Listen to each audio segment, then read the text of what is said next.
আমার কাছে এই শুটকি দিয়ে আপনার লতি রান্নাটা অনেক ভালো লাগে, খাইতেও মন চায়, কিন্তু আপনার লতিটা আপনার ছিলতে অনেক কষ্ট, পুরা শরীর মানে চুলকায় ছিলতে যায়। আর আমার তো ওই যে চিকন লতিগুলো খাইতে মন চায়, কিন্তু মোটাগুলো ছিলতে সুবিধা, তাই সবসময় মোটাগুলাই কিনি।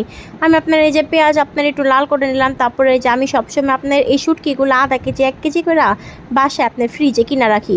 তারপরে যে শুটকি দিয়ে দিলাম, শুটকিগুলো আমি আপনার 10 থেকে 15 মিনিট পানিতে ভিজা রাখছিলাম, তাহলে কি হয় ময়লাগুলো আপনার সুন্দর উঠা যায়। আর আপনার কতজন কি করে গরম পানিতে ভিজা পরিষ্কার করে, সেভাবে মানে শুটকিটা আপনার কেমন জানি হয়ে যায়।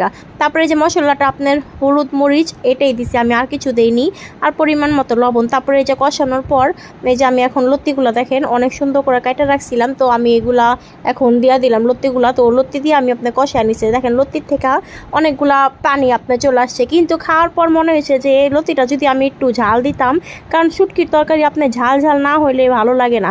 কিছুদিন যাবত জামাই বলতেছিল কম ঝাল দিতে, তাই দেখেন ঝাল কম দিছি। এখন আবার খাওয়া পড়ে যে ঝালটা একটু বেশি দিলে আরও মজা হইতো, অনেক মজা হয়েছিল রান্না।